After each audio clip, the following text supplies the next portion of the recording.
tenemos acá el final de la guerra, pero al mismo tiempo rescato un solo concepto que vos mencionaste en un momento, que es el tema del fundamentalismo, y acá es donde me gustaría darle paso a Ignacio, como para que pudiera continuar con este análisis.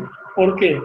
Porque nosotros tenemos un objetivo, como dijimos al principio de la charla, un tema que se puede ver desde dos puntos, o sea, la última intervención soviética, pero por otro lado a la vez el surgimiento del fenómeno de los fundamentalismos y mejor dicho, un fenómeno de mayor alcance global, la idea de una nueva oleada terrorista, esta vez de corte religioso. Pero bueno, Ignacio, no sé qué podés contarnos al respecto, bienvenido.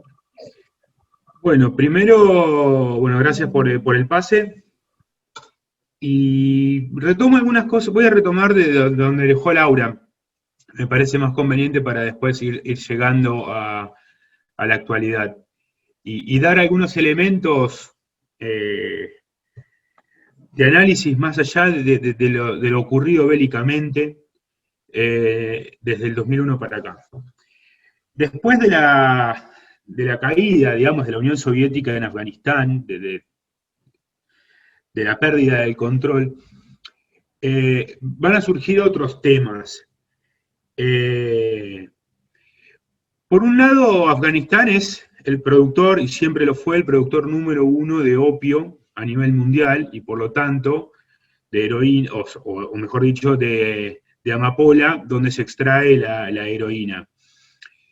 En segundo lugar, años después cae la Unión Soviética, y la caída de la Unión Soviética va a generar otro mercado, otro problema, que es el gran mercado de armas que se forma a partir de la caída y la disolución en varios países y en varias formas de negocio que termina dando un mercado negro de armas avanzada, digamos. No estamos hablando de pistolas y ametralladoras, sino que estamos hablando propiamente de misiles, de bombas, de cohetes, inclusive hasta de tanques blindados, tanquetas, etc.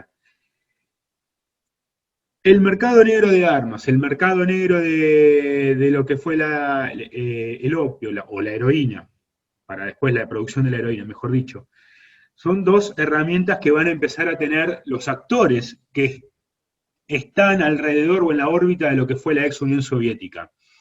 Es decir, desde Turkmenistán hacia abajo, Kazajstán, mejor dicho, Turkmenistán, todo lo que es el Asia Central, todo lo que es el Cáucaso, empiezan los grupos, los actores no estatales, empiezan a tener cada vez un mayor acceso a estos mercados y por lo tanto empiezan a fortalecerse.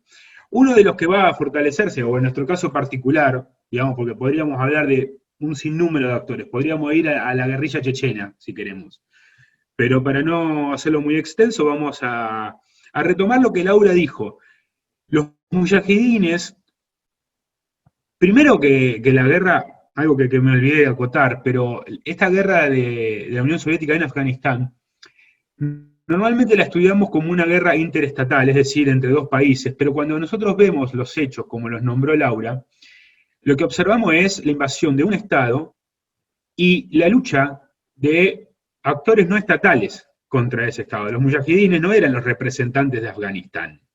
Después, por supuesto, como grupo guerrillero, vamos a ver esa representación del pueblo, si se quiere, pero no era el representante legítimo, no era el detentor de la violencia como lo dice Weber en su definición de Estado, pero sin embargo son los que triunfan, digamos, y esta forma de guerrilla triunfa.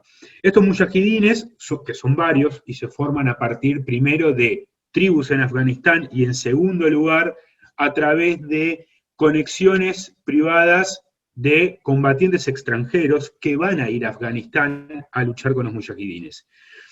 Estos dos elementos empiezan a formar grupos, milicias, de distintas índoles en distintas partes. Y es cierto, como dice Laura, el gran valor que tuvieron fue el entender la geografía del lugar. La lucha de estos grupos en las montañas es algo que vamos a ver en Afganistán hasta el día de hoy. Y mañana y pasado y seguramente el año que viene si este conflicto no termina. Estos mujahidines empiezan a organizarse, luego de la victoria, empiezan a organizarse en distintas milicias o nuevas milicias. Y una de las milicias que se forma en una base religiosa muy fuerte tiene que ver con lo que llamamos talibanes, como bien Laura había mencionado.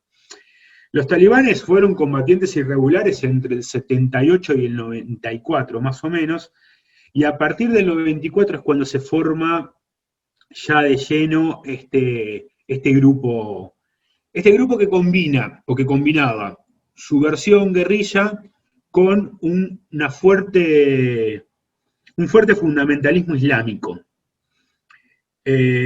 A partir del 94 es cuando ya van a empezar a disputar el gobierno, que lo van a conseguir en el 96 en Afganistán.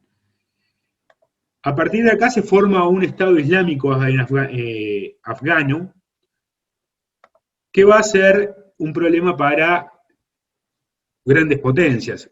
La realidad es que hasta el momento, o por el momento, los ojos no se ponían en Afganistán. Digamos, Afganistán era un país importante por algunas cosas, pero estaba lejos de ser uno de los más importantes. El conflicto en Medio Oriente, principalmente en Irak, llamaba más la atención a Estados Unidos. La disputa entre Israel y Palestina era más importante que cualquier país en Asia Central.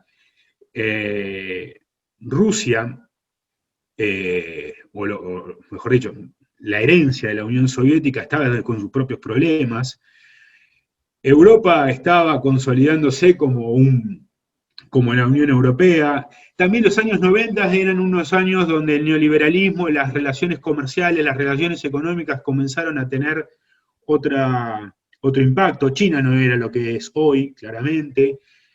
Entonces, la verdad es que Afganistán no resultaba ser un inconveniente más allá de petróleo que podía llegar a exportar o el tema del opio. Ahora, ¿qué es lo que va a pasar? En el año 2001 encontramos el tema de los atentados terroristas en las Torres Gemelas. El principal responsable es Osama Bin Laden, como había mencionado Laura. Bueno, en realidad no dijo esto, pero había mencionado a Osama Bin Laden. Osama Bin Laden, cuando se va de Afganistán, o mejor dicho, cuando está en Afganistán, con estos mujahidines y con las milicias privadas que van a empezar a ingresar a Afganistán de distintos países, él forma lo que se llamó la base, que es ni más ni menos que Al-Qaeda. Al-Qaeda en realidad es la traducción al árabe de la base. Esta base en realidad lo que era, o esta organización, era justamente un grupo de contacto de distintos milicianos islámicos que venían de distintas partes del mundo musulmán y occidental, porque muchas veces se cree que son solo musulmanes. Recordemos que Osama Bin Laden, más allá de sus orígenes, estaba viviendo en Estados Unidos después.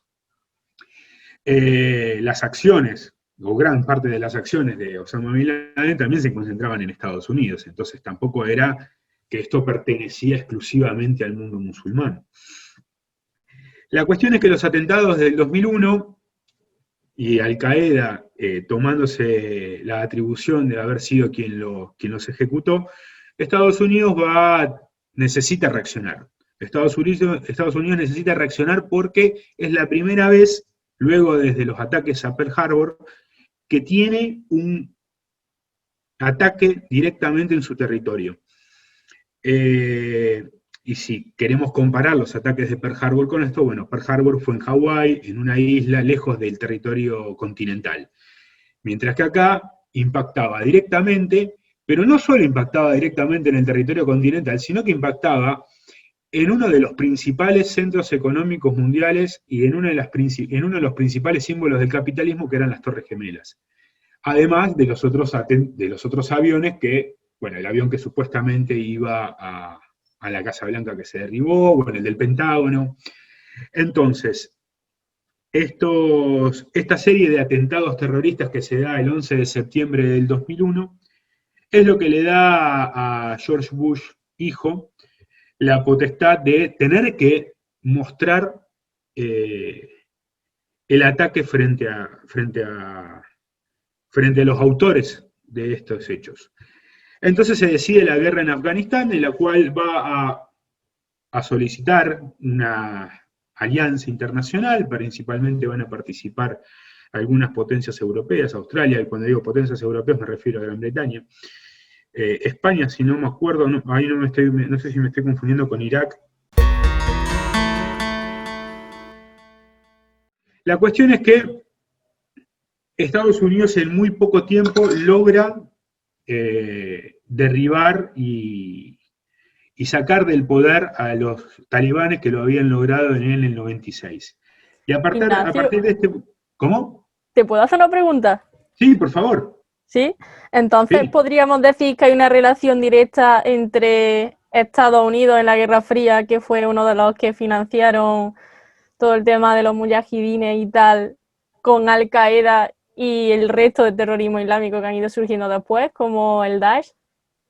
Bueno, a ver, vamos por parte. Ahí tenemos... Sí, es una pregunta muy complicada, pero la verdad se la hacen muchos estudiantes de relaciones internacionales, y no incluso estudiantes, sino más allá, y creo que lo debemos dejar claro, porque muchos te dicen, no, es que Estados Unidos es el que creó Al-Qaeda, porque financió a Bin Laden, o sea, entonces me gustaría dejar eso claro. Bueno, y tú, que eres experto en la materia, creo que es la mejor opción.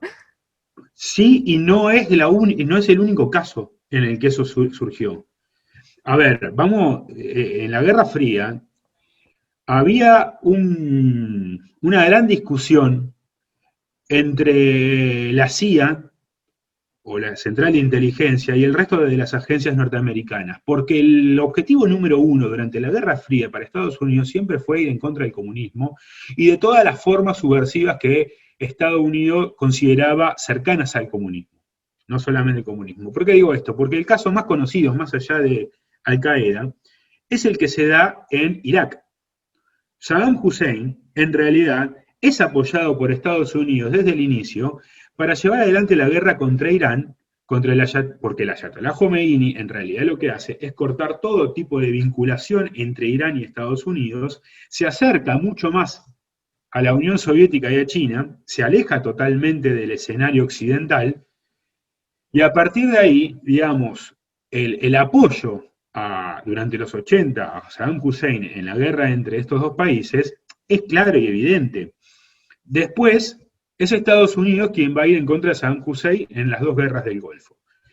En Afganistán pasa lo mismo, digamos, ir en contra de la Unión Soviética significaba apoyar a los mujahidines. Apoyar a los mujahidines significaba apoyar a todas esas milicias que se iban conformando en contra del orden soviético, del orden comunista. Y a partir de ahí nace esa semilla que después se transforma en Al-Qaeda, por un lado, porque también acá hay una cosa que quizás no mencioné, una cosa es Al-Qaeda y otra cosa son los talibanes. Los talibanes es un grupo fundamentalista islámico que está en Afganistán, que toma el gobierno. Al-Qaeda son todas esas milicias que empiezan a conformarse en torno a la guerra con Afganistán, que provenían de cualquier parte del mundo. Provenían de Yemen, provenían de Arabia Saudita, provenían de Irak, provenían de Siria, provenían de un montón de países. No estamos hablando de algo muy concreto. Provenían muchos de Pakistán, que eran los que estaban al lado. Bueno, talibanes también provenían de Pakistán. Ahora, estas dos fuerzas, los talibanes en el gobierno, Al-Qaeda, teniendo su base en Afganistán, son el objetivo de Estados Unidos. En realidad el objetivo de Estados Unidos es Al-Qaeda, no eran los talibanes. Sin embargo, por una lectura o por una necesidad, la política norteamericana va a tomar a los talibanes como Al-Qaeda como lo mismo. Y a partir de entonces se toma a Afganistán como el objetivo a desarmar. Pero bueno, sí, como te mencionaba antes, mismo en el caso de América Latina, la CIA ha financiado narcotraficantes que después Estados Unidos los persiguió durante los 90. Y con lo que mencionabas del Daesh, el Daesh en Siria tiene una raíz en Al-Qaeda, tiene una raíz en Al-Qaeda, se forma a partir de todo un proceso que va llevando adelante Al-Qaeda, porque bueno, Al-Qaeda nosotros no lo tenemos que pensar como un actor que está en un país y que es ese actor. Al-Qaeda trabaja en forma de células. A partir de la expansión que tiene Al-Qaeda durante los 90 y el ataque de Estados Unidos a Afganistán, hace que todas las células de Al-Qaeda se empiecen a desparramar por distintas partes. Y en distintas partes del mundo empiezan a formarse organizaciones fundamentalistas que tratan de imponer un Estado islámico. Esto va a pasar en Argelia, esto va a pasar en Siria principalmente, va a pasar en Egipto, va a pasar en todo el mundo musulmán. El que más conocemos es el ISIS o Daesh. Este se forma a partir de la guerra civil siria, pero bueno, esto ya sería otro tema. Y lo cierto es que hay una relación, obviamente, de alianza, o la hubo, se presume que el ISIS ya no existe, pero siempre está la duda de si sigue funcionando en forma de célula también. Pero bueno, está esta alianza entre Daesh y ISIS. Están en el Sahel, ¿no? O sea, ISIS y Al-Qaeda se supone que están actuando incluso conjuntamente en el Sahel. Sí. Bueno, en realidad están funcionando en Indonesia, están funcionando en Yemen, estaban funcionando en Argelia. El gobierno argelino, las fuerzas militares argelinas han logrado correr a la organización que participaba en el sur de Argelia, y es cierto, ahora se han trasladado a lo que es el Sahel. Bueno, acá Rodrigo me menciona, pero también Boko Haram tiene que está en Nigeria, también tiene su incidencia desde aquella creación de lo que fue Al-Qaeda originalmente. Y una Al-Qaeda que va a seguir funcionando más allá del corrimiento en células a partir del mundo, va a seguir funcionando en Afganistán. ¿Por qué va a seguir funcionando? Bueno, no solamente Al-Qaeda, sino también los talibanes. Cuando cae el gobierno talibán, empiezan a funcionar, empiezan a cobrar o a retomar ese rol que tenían cuando eran invadidos por la Unión Soviética. Ahora son la insurgencia. Empiezan a hacer la insurgencia durante muchos años, y de entre el 2001 y este año podemos dividir ese conflicto en dos partes. Uno es entre el 2001 y 2015, y después del 2015 hasta la actualidad. ¿Por qué digo en el 2015? Porque es a partir del 2014 y 2015 cuando los talibanes empiezan a recobrar territorio, preferentemente territorio rural. Es cuando los talibanes vuelven a reconquistar las montañas. Y a partir del 2015 empieza un nuevo conflicto donde ya no es el gobierno interino que Estados Unidos había puesto en el 2001 el que puede controlar el territorio, sino que ahora lo que ya vemos es una guerra civil mucho más compleja. Una guerra civil que en realidad se traduce a lo que yo denomino como conflicto asimétrico, o nueva guerra, si a alguno le gusta más el término, donde no solamente participan las milicias locales, las milicias islámicas, sino que también participan estados extranjeros, milicias extranjeras, hay una privatización de la violencia, una privatización de la economía de guerra, donde también participan en Pakistán, y recurrentemente desde Pakistán a Afganistán, las milicias pasan, bueno, sin ir más lejos, como mencionaba Rodrigo, a Osama Bin Laden es asesinado en Pakistán y no en Afganistán. Y otro elemento importante tiene que ver con la contratación privada también del gobierno afgano y Estados Unidos. Porque en la guerra, a partir de los años, cada vez es mayor la contratación de grupos mercenarios, porque en realidad es eso, digamos. Si yo contrato una fuerza privada para luchar en una guerra, estoy contratando mercenarios. Después, si querés, le podemos decir grupos de operación, pero bueno. Estos grupos cada vez están creciendo a medida que Estados Unidos intenta reducir su número de efectivos militares en Afganistán, que de hecho lo hizo, pero bueno, aún permanece una cantidad de militares norteamericanos en territorio. Y por otro lado, bueno, esto que mencionaba Rodrigo, que es el tema del fundamentalismo. El fundamentalismo islámico en realidad no es algo nuevo, no es algo que surge en Afganistán, es algo que ya empieza a desarrollarse, si se quiere, con Jomeini en Irán. Como otra forma de fundamentalismo, por supuesto, digamos, no es lo mismo Jomeini que Al-Qaeda, pero digamos, cuando el nacionalismo árabe deja de dar respuesta por los años 60, 70, es el islamismo lo que empieza a generar una identidad de cohesión entre las poblaciones en Medio Oriente, es lo que empieza a dar una identidad de lucha, es lo que empieza a llevar adelante esta idea de que el Islam político, si se quiere, es una solución mejor que los nacionalismos árabes. Después, a partir de ahí, bueno, nacen distintas corrientes, por supuesto. Digamos, vuelve a lo mismo, no es lo mismo Irán que las células terroristas donde llevan adelante una corriente salafista o una corriente yihadista, en donde el Islam se gana por la fuerza. Digamos, esta idea de extremismo del Islam por sobre todo. Después, por supuesto, hay otras formas que tienen que ver con el Islam que se lleva adelante en Irán o en Arabia Saudita, para citar un ejemplo más occidental. Occidental, me refiero a aliado Occidente. El fundamentalismo empieza a ser la herramienta de muchos grupos que en teoría nacen como una idea de subversión, porque nacen como una idea de ser dominados y nacen como una idea de acabar con el dominio de algo, ya sea de Occidente o de una élite política a favor de Occidente,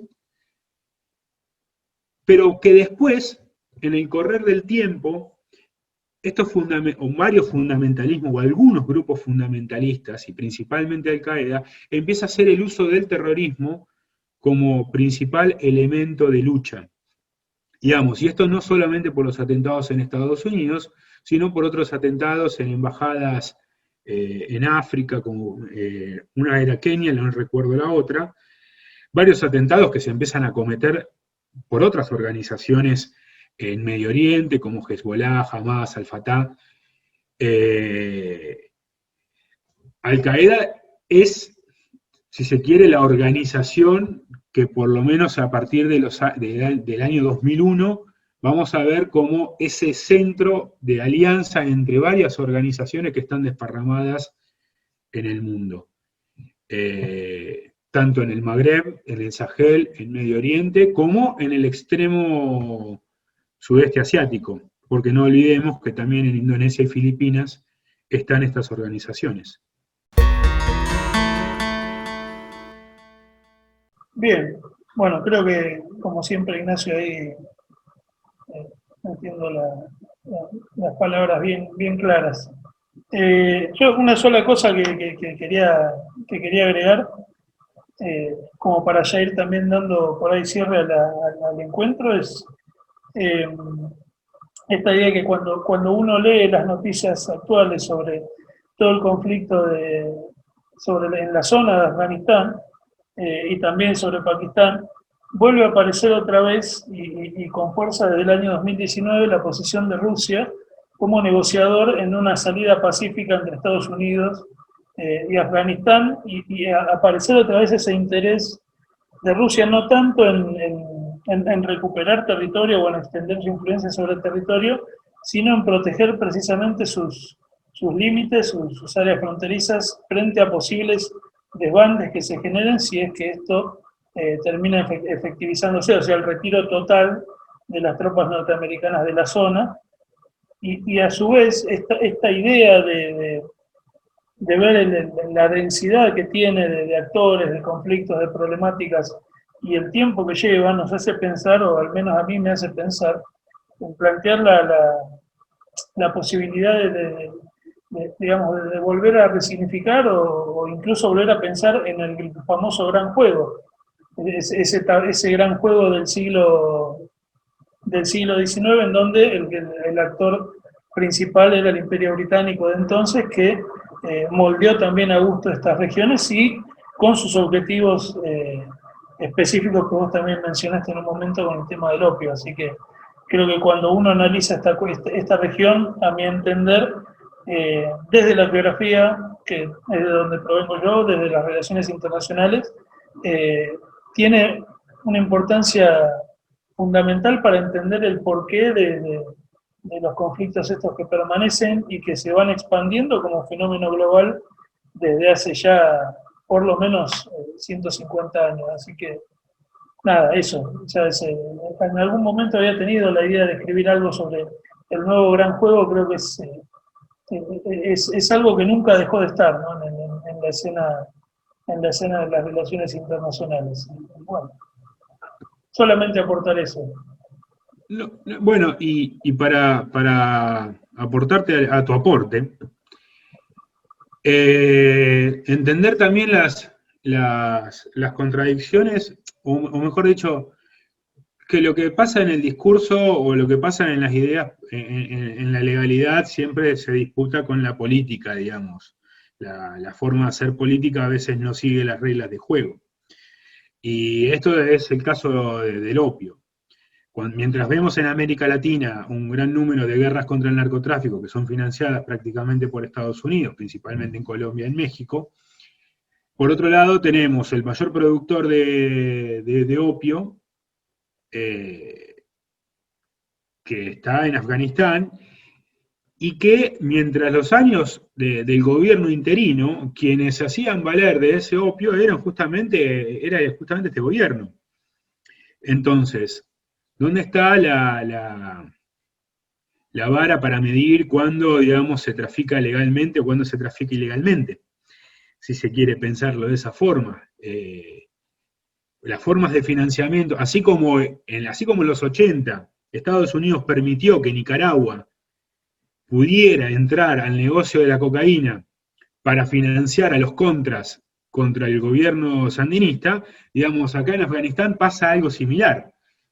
Y esto que vos decías de Rusia también es muy importante, porque Rusia está tratando de elegirse como potencia mundial diplomática, como árbitro de los conflictos. Esto lo vemos como lo vimos en Azerbaiyán en el video que hicimos, como lo vimos en Siria también cuando hablamos de este tema. Yo creo también que más que como potencia diplomática lo está haciendo para volver a separar el mundo en dos, esta vez obviamente sin tener el tema político de la ideología, pero sí es cierto que se quiere volver a posicionar como un garante, y lo hemos visto con el tema de la vacuna, que realmente ha sido la carrera por la vacuna, que lo podemos extrapolar realmente a la Guerra Fría. Entonces, sí, igual que está pasando en Siria y en Afganistán, como hablamos, lo que quiere es posicionarse dentro de un bando y lo que está ocurriendo en estos territorios son luchas internacionales con Estados Unidos y Siria como contraparte siempre en territorio de estas poblaciones. Y ahí es donde radica el problema realmente, que cómo se va a acabar esto si hay potencias de fuera que son las que están interviniendo en los conflictos internos. No, por supuesto que tiene posición Rusia, tanto en Siria a favor del gobierno, como en Afganistán a favor de las milicias. Pero ellos no tratan de ponerse directamente al lado como aliados, sino que tratan de ponerse como árbitro del conflicto. Rusia entiende que la gran disputa económica y política hoy en el mundo es entre Estados Unidos y China. Digamos, ellos saben que de alguna forma son el tercero. Ahora, no lo quieren tomar tampoco tan a la ligera. No es que si uno habla con un ruso y dice, che, usted está en tercer lugar, se pone contento. No, la verdad es que son... Claro, aunque realmente se está posicionando con China. Sí, porque entonces, en la disputa le conviene. No quiere salir del juego. Están apostándolo todo por China para mantenerse ahí. Sí, ojo, también inclusive con Trump han tenido grandes acercamientos. También eso depende mucho de los gobiernos que hay en Estados Unidos. Claro. La verdad es que Trump a Rusia le vino bastante bien en algunos puntos. Lo cierto es que Rusia trata de buscar este rol de árbitro en los conflictos armados. Después, por supuesto, tiene posiciones de dominio en otros lugares, digamos, esto que vos decías de la vacuna, y también el tema del gas y el petróleo en Europa. La dependencia que Europa tiene de Rusia en este aspecto, en el aspecto energético, es muy fuerte. Sobre todo los países del este y los del centro. En menor medida quizás España, Francia y Portugal, porque a medida que más lejos te vas alejando, tenés otras formas de tener energía. Digamos, España tiene mucho el tema de los barcos y no tanto el gasoducto. Pero sin ir más lejos, los países del este son un aliado ruso muy importante, digamos, hablando de República Checa, Polonia, precisamente. Pero bueno, volviendo a Afganistán, Rusia tiene también ese rol muy importante, o trata de tener ese rol muy importante. Después, obviamente, creo que en Afganistán es donde más complicado la tiene por todavía el predominio que Estados Unidos marca en el país.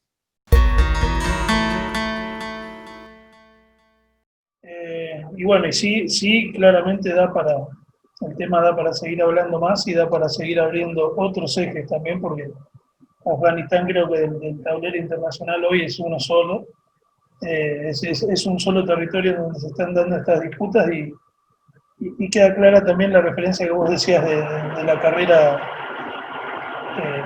rusa por la vacuna y esto como también Svetlana Alexievich en un momento, ella escribió un libro que se llama Homo Soviéticos y que analiza cómo quizás, al contrario que lo que ocurre en China, no se quiere, digamos, volver tanto a la esencia de los grandes líderes soviéticos de antaño, pero sí la esencia de la Unión Soviética sigue rondando.